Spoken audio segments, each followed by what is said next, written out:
Well, one of the beauties of being in Florida is that you're still going to have strong rents, but you do have that, I call it the cherry on top of the cake there, which is appreciation. Typically when you're buying a rental property, you're more worried about cash flow. You want to make sure it cash flows first and foremost. You're not worried about valuation as much. And that's why the Midwest does very well. They don't go up in value very much, but they're nice and steady. But you still have the nice and steady in Florida, and you have the added bonus of states like Texas and Florida, where you're also going to see quite a bit of appreciation. Yep.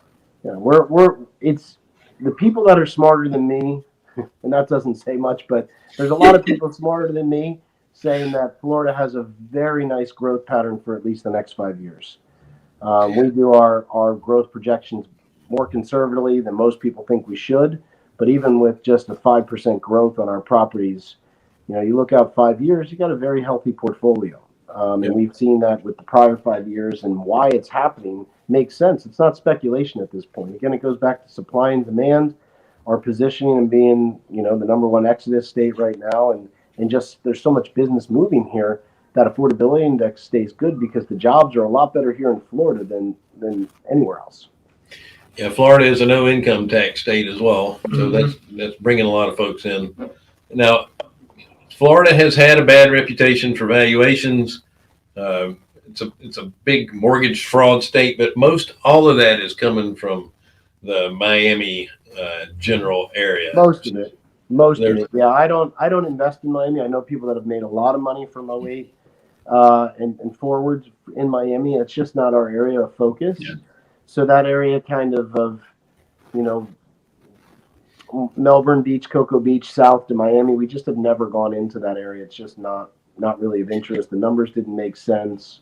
It's just not for us. And Miami is more of a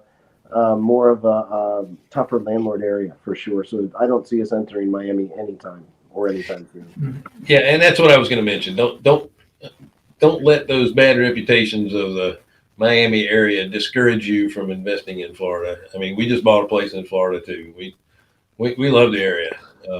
It's just a good place to be in. We just funded 2 light industrial buildings in Jacksonville, actually. So. Oh, good. Well, Jacksonville is a great business town, very diverse. That's why I loved it. It wasn't dependent on one industry. For the coastal city to have the affordability index that Jacksonville has always had is incredible. Yeah. And so I'm glad we still call this home and still are building here. But it's definitely one of my favorite cities due to the diverse economy. It's not just one military base. It's not just medical or shipping there's so many industries here that gives it some a safety score that's pretty nice. Yeah, I compare it to Charlotte. I say Jacksonville and Charlotte are a lot alike, except for Jacksonville has better seafood. I hope so. They should, right? Yeah, they should. Yeah. Jim, thank you so much for joining us.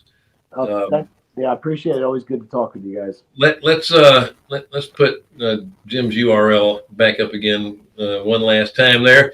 If you're interested in investing in this 5-year fund, it's an income fund.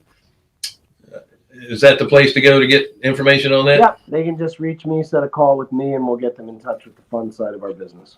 All right, excellent. And if you're interested in holding properties yourself, then obviously also talk to Jim about possibly buying some of those turnkey properties as well.